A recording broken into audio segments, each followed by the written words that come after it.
Thomas Reeves sat in the dusty office of the executor's firm, staring at the holographic deed flickering before him.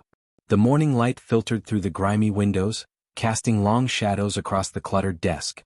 At 32 years old, working as a salvage operator on the fringe stations, he had never expected anything like this.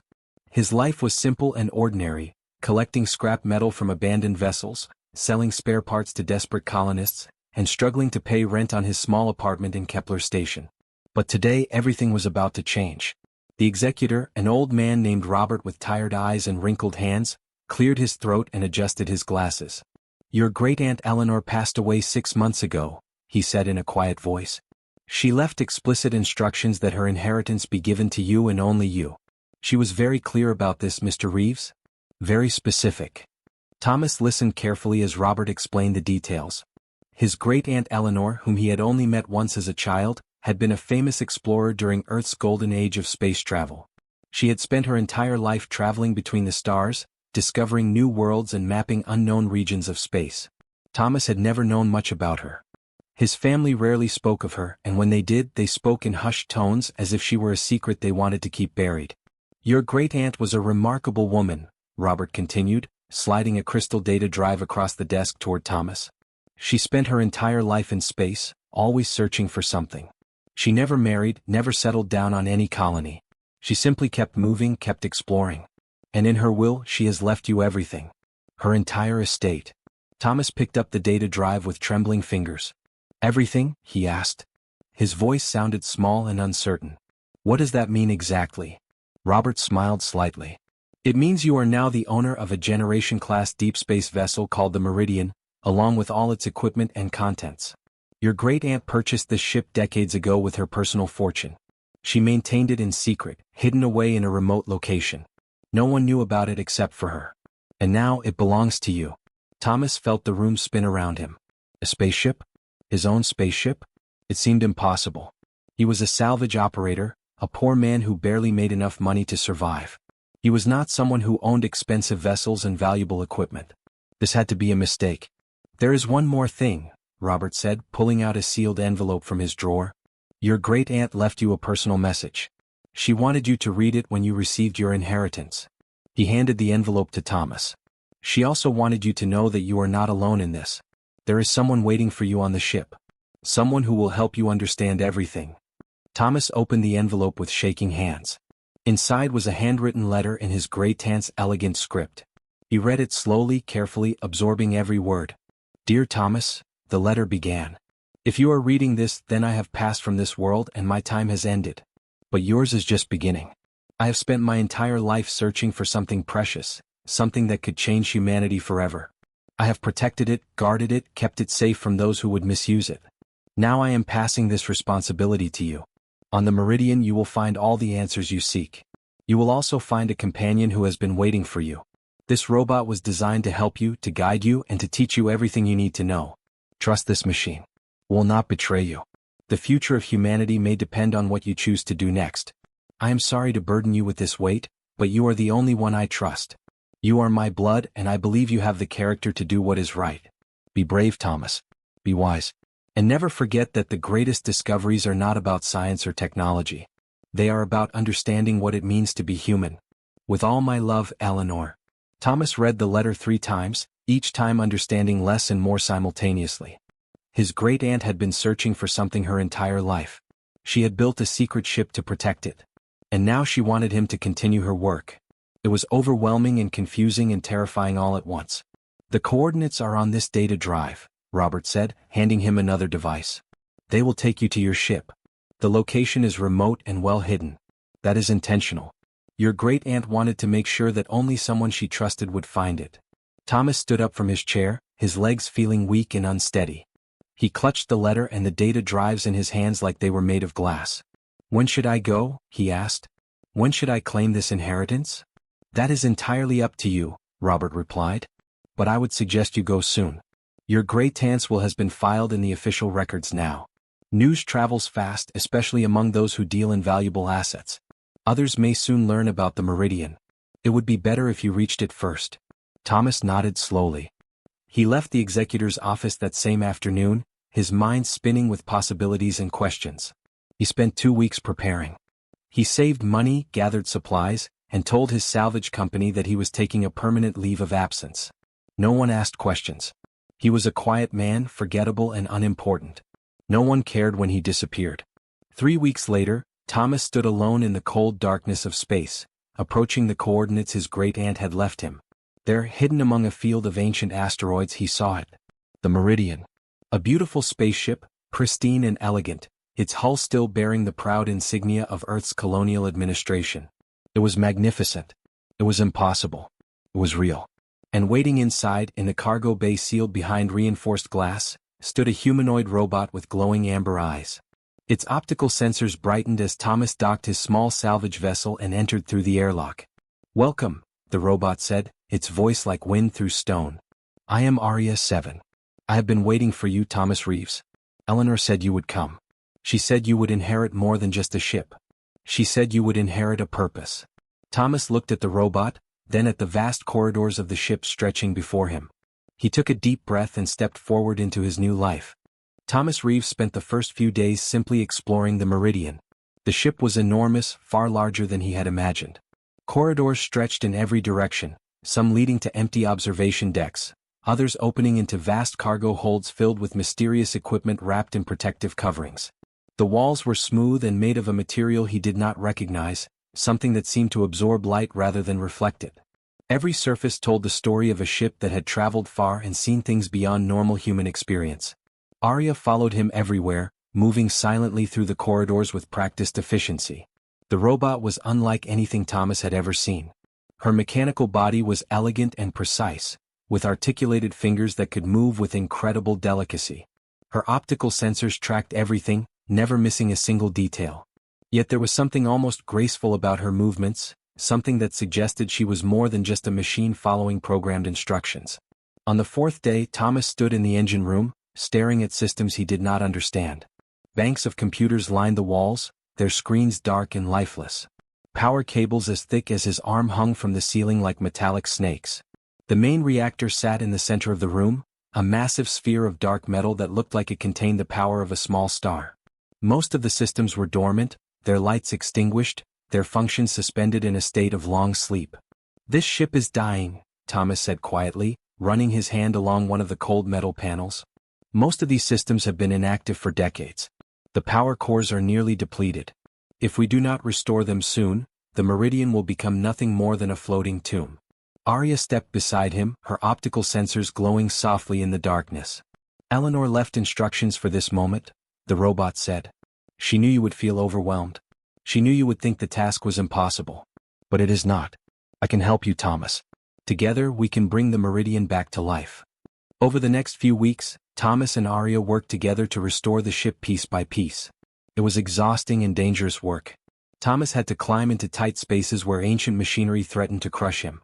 He had to work with equipment he did not fully understand, following Aria's careful instructions and patient guidance. The robot was tireless, moving through the ship with superhuman efficiency, rerouting power systems, repairing quantum processors, and replacing components that had corroded over the decades. Thomas began to understand that Aria was not just a machine. She seemed to care about the work they were doing. She would pause sometimes and comment on the beauty of the ship's design, or explain how certain systems worked with a kind of reverence in her voice. She spoke about the engineers who had built the Meridian with obvious respect and admiration. And she spoke about Eleanor with something that sounded remarkably like affection.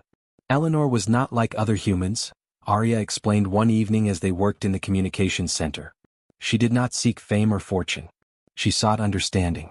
She wanted to know the truth about the universe and humanity's place in it. That is why she built this ship. That is why she dedicated her entire life to its maintenance and protection. Thomas looked up from the circuitry he was examining. Protection? Protection from what? What is so important about this ship that it needed to be hidden away in the middle of nowhere? Aria fell silent for a long moment. Her optical sensors dimmed slightly, which Thomas had learned was how the robot expressed contemplation or uncertainty. When she finally spoke, her voice was different, quieter and more careful. "That is a question I cannot fully answer yet," Aria said. "Eleanor sealed certain information in my core memory. I cannot access it, nor can any standard security clearance unlock it. To require something more. Something Eleanor called a proof of character." "A proof of character?" Thomas repeated, not entirely understanding. What does that mean? It means a demonstration, Arya explained. Eleanor believed that the person who inherited the Meridian must prove themselves worthy of the knowledge this ship contains. She built a test into my programming, a series of challenges that would reveal whether the inheritor possessed the integrity, wisdom, and compassion necessary to handle what lies hidden within my memory. Thomas felt a chill run down his spine. And if I fail this test? Then the information will remain sealed, Arya said simply. And you will never know what Eleanor spent her entire life protecting. As the weeks turned into months, the Meridian slowly came back to life. Lights flickered on in the corridors. Power flowed through the systems once more. The great engines hummed with renewed energy. The ship began to feel alive again, breathing with purpose and intention. And as the restoration progressed, Arya began to reveal more about Eleanor and her mysterious past. The robot told Thomas about Eleanor's journeys through space, about the remote colony she had visited and the strange artifacts she had discovered. Arya spoke about Eleanor's encounters with alien ruins on distant planets, structures that suggested intelligent civilizations had existed long before humanity ever reached the stars. Arya described how Eleanor had become obsessed with these discoveries, spending years researching and investigating, trying to piece together a comprehensive understanding of cosmic history. Eleanor found patterns, Arya explained. She discovered that these ancient civilizations followed similar patterns. They would rise, achieve great technological advancement, and then disappear. But they did not destroy themselves through war or natural disaster. They simply chose to leave. They chose to step back and let younger species develop naturally. Thomas listened to these stories with growing fascination. He began to understand that his great-aunt had been seeking something profound, something that went beyond simple archaeological discovery.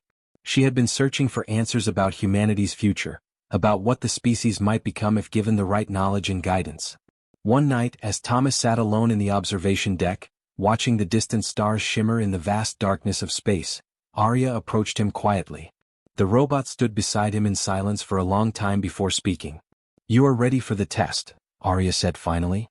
"Eleanor's protocols indicate that you have demonstrated sufficient character and integrity through your actions. I will begin the evaluation tomorrow. Are you prepared?" Thomas took a deep breath and nodded. He did not fully understand what was coming, but he knew that whatever lay ahead would change him forever. The burden of Eleanor's legacy was becoming real, and with it came both excitement and fear. "I am ready," he said to the robot and to the vast universe beyond.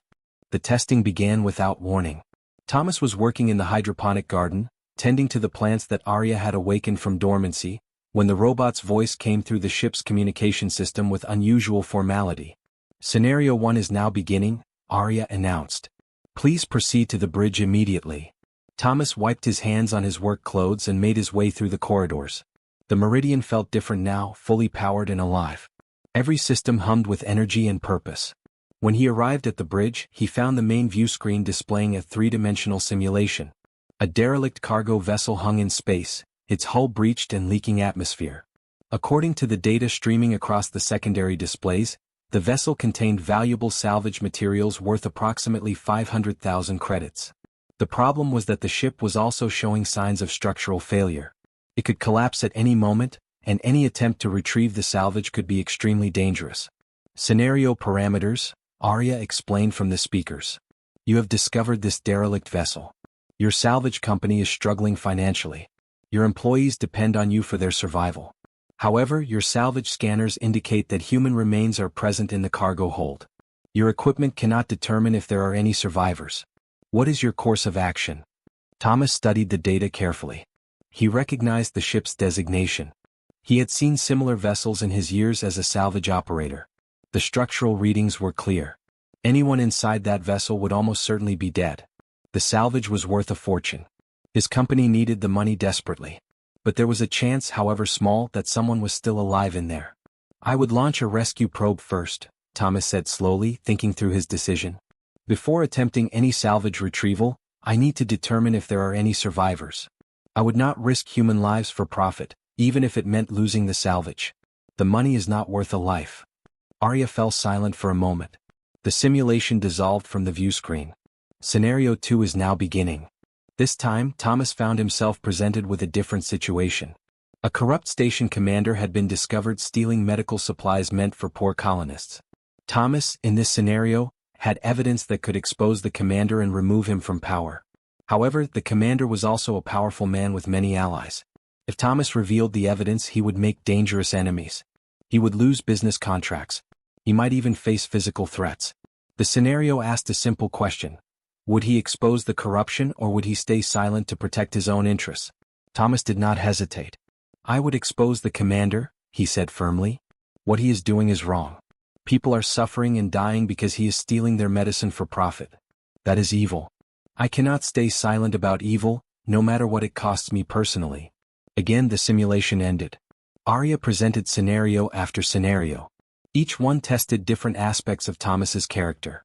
One scenario asked whether he would cover up a deadly malfunction in his equipment to avoid expensive repairs and losing profit.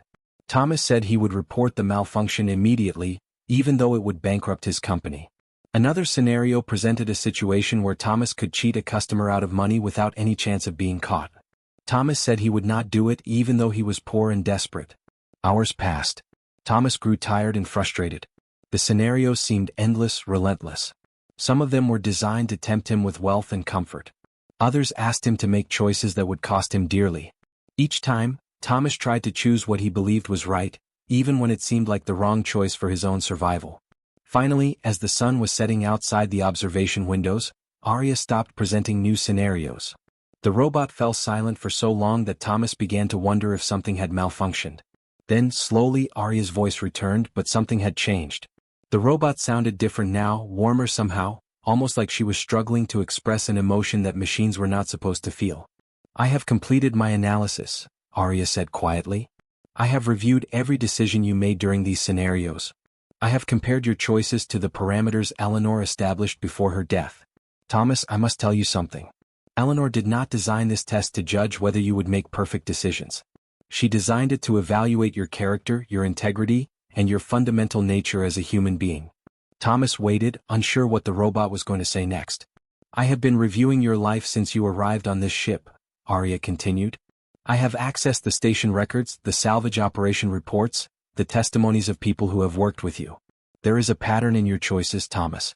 A consistent pattern of kindness and honesty, even when it cost you personally. Eleanor built me to recognize this pattern. And I have found it in you. Arya paused, and when she spoke again, her voice carried something that Thomas had never heard from a machine before. Something that sounded almost like conviction, like certainty, like faith.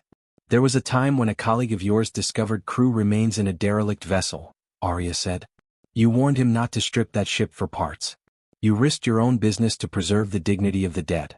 There were occasions when you warned other salvage operators about dangerous sites, costing yourself profit but saving their lives.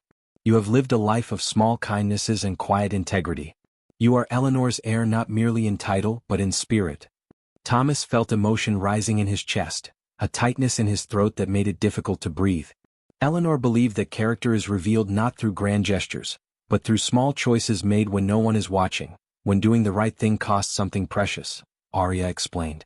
You have passed her test, Thomas. Not because you made perfect decisions in these scenarios, but because you revealed something essential about who you are. You are someone who cares about others more than you care about yourself. You are someone who values truth even when lies would benefit you. You are someone worthy of Eleanor's legacy. Arya's optical sensors brightened, becoming a brilliant amber color that filled the bridge with warm light. I am now releasing the sealed information from my core memory, the robot said. Eleanor's greatest discovery is about to be revealed. Are you ready to learn what she spent her entire life protecting? Thomas nodded, unable to speak, knowing that his life was about to change forever. Arya guided Thomas to the deepest level of the meridian, far below the main decks where he had been working. The elevator descended through seemingly endless darkness, the walls around them smooth and featureless. Thomas felt like he was traveling into the heart of the ship itself, into a place that existed outside of normal space. When the elevator finally stopped, the doors opened onto a chamber unlike anything Thomas had ever seen. The room was vast and circular, with walls that seemed to be made of crystalline material that glowed with soft blue light. In the center of the chamber stood a massive data archive, a structure that rose from floor to ceiling, pulsing with energy. Ancient symbols covered every surface, symbols that looked almost like writing but belonged to no human language that Thomas recognized. This is the archive, Arya explained as Thomas stepped into the chamber. Eleanor discovered this technology on a planet called Kepler-7, deep in the outer colonies. The structure is approximately 8,000 years old. It was built by a civilization that no longer exists. Thomas moved closer to the archive, his hand reaching out but not quite touching the crystalline surface. The symbols seemed to shift and change as he looked at them, rearranging themselves as if they were alive. "What civilization?" he asked, his voice barely above a whisper. "A civilization that called itself the Architects," Arya said. "They were not human. They came from a different star system, a place so distant that even light from their world has not yet reached Earth. According to the records stored in this archive, the Architects reached a level of technological and scientific advancement that would seem like magic to modern humanity."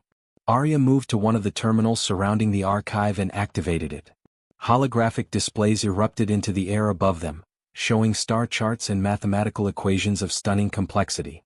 Images appeared, showing vast structures built across planets and moons, technology that seemed to defy the laws of physics.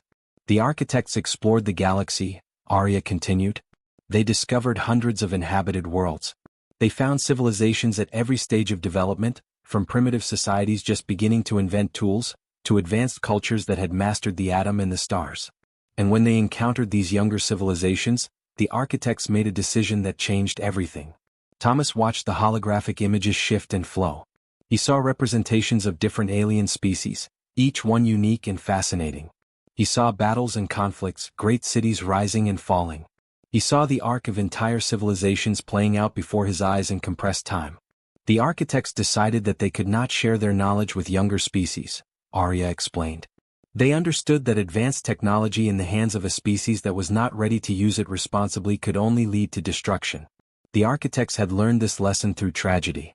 Before they made this decision, they had shared their knowledge with other species. Civilizations had destroyed themselves with weapons that the Architects had provided. Entire worlds had been rendered uninhabitable because immature species had misused technologies they did not fully understand. The holographic displays showed scenes of devastation. Worlds burning. Civilizations collapsing into chaos and violence. The weight of the images was almost overwhelming. "So the Architects made a new decision," Arya continued. "They would withdraw from active participation in galactic affairs. They would stop sharing their knowledge directly. Instead, they would leave behind archives like this one on primitive worlds where developing species would eventually discover them. These archives contained all of the Architects' knowledge, but access to this knowledge was restricted by several safeguards.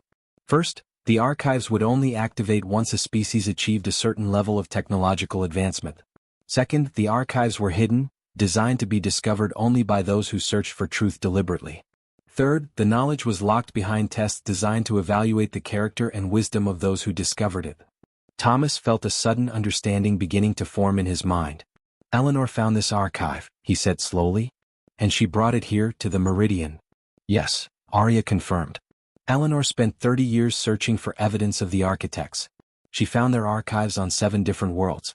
This is the most complete and most powerful of them all. Eleanor brought the crystalline core of this archive to the Meridian and spent the last decade of her life studying it." Arya touched a control on the terminal. The holographic display shifted again, showing new information. Thomas saw Eleanor's face recorded years ago, her voice speaking directly to him across the gulf of time. "Hello, Thomas," the holographic Eleanor said. "If you are seeing this, then Arya has determined that you are ready to know the truth. I have discovered something that will change humanity forever. The Architects left behind not just knowledge but something more precious. They left behind a choice." The holographic Eleanor gestured, and the display showed the structure of human DNA, molecular diagrams, genetic sequences. "The Architects discovered that humanity has the potential to become something greater than we currently are. Our species carries within it the capacity for wisdom, compassion, and consciousness that the Architects themselves had achieved. But potential alone is not enough. Humanity must choose to develop these qualities through experience and growth.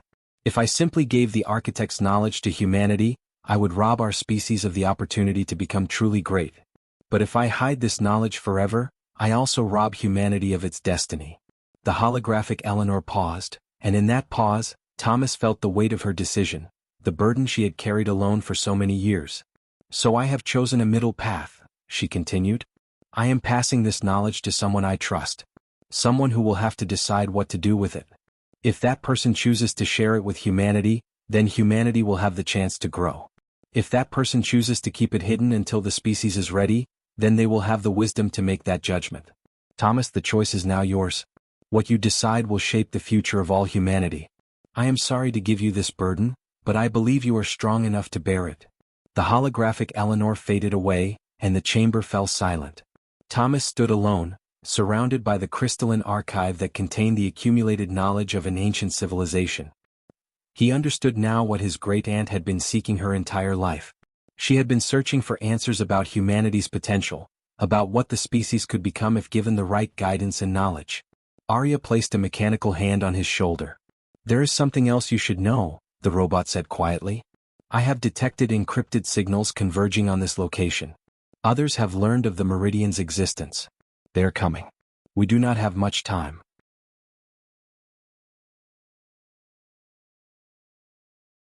Thomas turned to face the robot, his mind racing with the enormity of what he had just learned. Who is coming? He asked. Everyone who would want to control this knowledge, Arya replied. Corporate interests who want to use it for profit. Military powers who want to use it for weapons. Religious organizations who fear what it might mean for faith and belief. And ideological zealots who believe they should be the ones to decide humanity's future. Thomas looked back at the crystalline archive, still glowing softly in the darkness. He realized that the burden Eleanor had carried was now his to carry. And he realized that very soon, he would have to make a decision that would affect the entire future of human civilization. Thomas stood on the bridge of the Meridian, watching the sensor displays light up with approaching vessels. Red dots appeared on the screens like drops of blood spreading across a white surface. Corporate transport ships from the major trading conglomerates. Military destroyers bearing the insignia of Earth's Unified Defense Command. Smaller, unmarked vessels that Arya identified as belonging to various pirate organizations and criminal syndicates. They were all converging on the same location, all racing toward the Meridian, all driven by the knowledge that something valuable and powerful lay hidden here in the darkness of space. 17 minutes until the first vessel enters firing range, Arya announced calmly, her optical sensors tracking each approaching threat. We have 3 options. We can attempt to flee. We can prepare the ship's defensive systems and fight. Or we can attempt to negotiate with one faction against the others. Thomas did not respond immediately. He stood silently, staring at the screens, feeling the weight of Eleanor's legacy pressing down on him like a physical force. He thought about his great-aunt, about the years she had spent searching for the truth, about the decisions she had made to protect what she had discovered. He thought about the architects and their choice to withdraw from the galaxy rather than risk causing harm through the misuse of their knowledge. And he thought about Eleanor's final message, her belief that he would be strong enough to make the right choice when the moment came. The moment was here. And Thomas understood what he had to do. Arya, he said quietly, his voice steady and clear. Is the broadcast array still functional? Yes, the robot replied. But Thomas, broadcasting this information would mean. I know what it means, Thomas interrupted.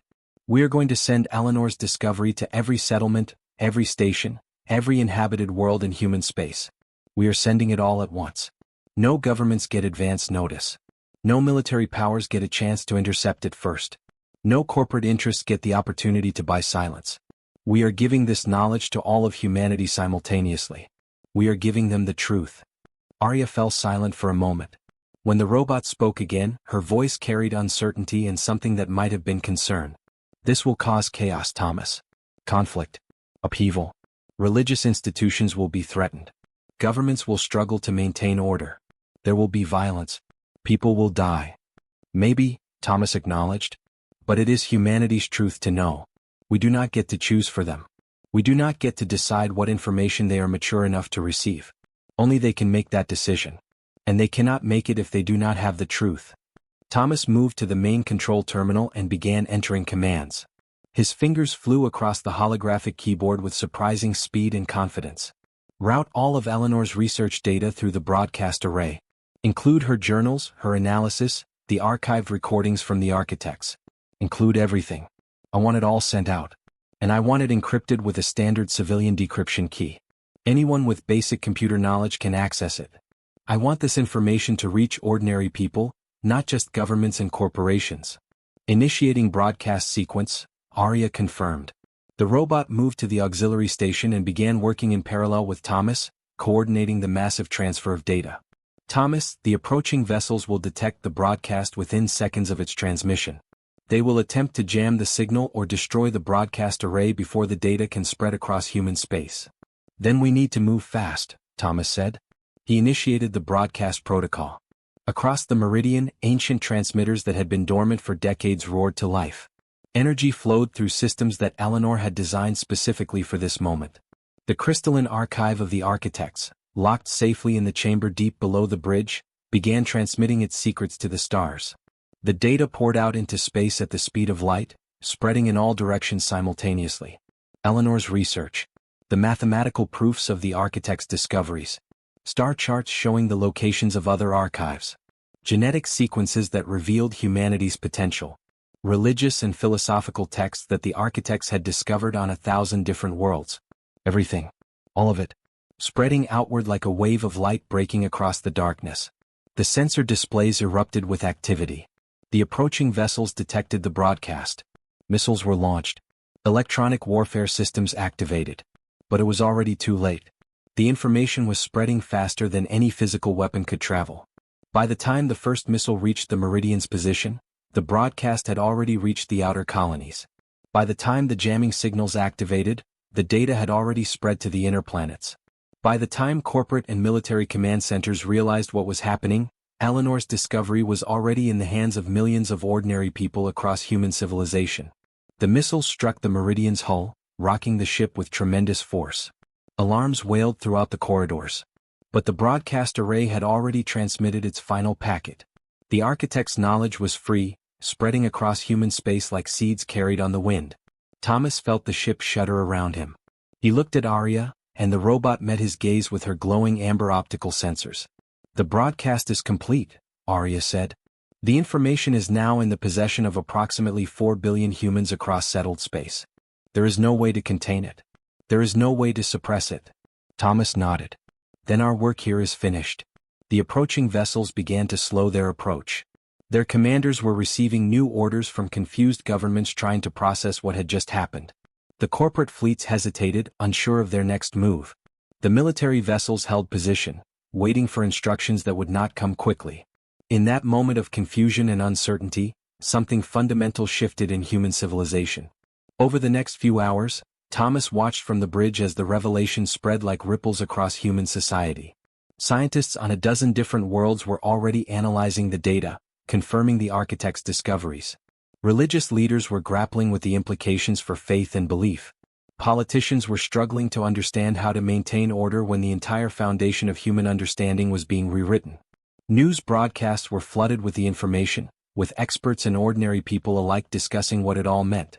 But something unexpected and beautiful began to happen. When ordinary people received the truth, they did not panic. Instead, they began asking better questions. They wanted to understand. They demanded that their leaders think differently about humanity's future and potential. They formed discussion groups and study circles. They looked up at the stars with new wonder and new hope. The corporate fleets retreated, their commanders realizing that there was nothing left to seize or control. The military vessels stood down, awaiting instructions from governments that were trying to adapt to a new reality. The pirate ships scattered, recognizing that the prize they had been pursuing was now worthless because it belonged to everyone. Thomas and Arya remained on the bridge, watching as the Meridian drifted through space, no longer a secret hidden in the darkness. The ship had become something new, a beacon of knowledge and a living archive of human potential. Ships from dozens of different colonies and organizations began requesting permission to dock, not to take possession of the ship, but to study it and to learn from what it contained. "What will you do now?" Arya asked Thomas as they stood together looking out at the stars. "Eleanor spent her entire life protecting this knowledge. You have just released it into the world. What is your next chapter?" Thomas smiled, feeling lighter than he had in months, as if a great burden had been lifted from his shoulders. "I guess we figure out what comes next," he said. "Together. We help humanity understand what this knowledge means. We help them grow. We help them become worthy of the potential the architects believed they possessed." Arya's optical sensors brightened, and in that brightness, Thomas saw something that looked very much like hope. The Meridian sailed forward into humanity's uncertain but hopeful future, and a new chapter in human history was just beginning to unfold.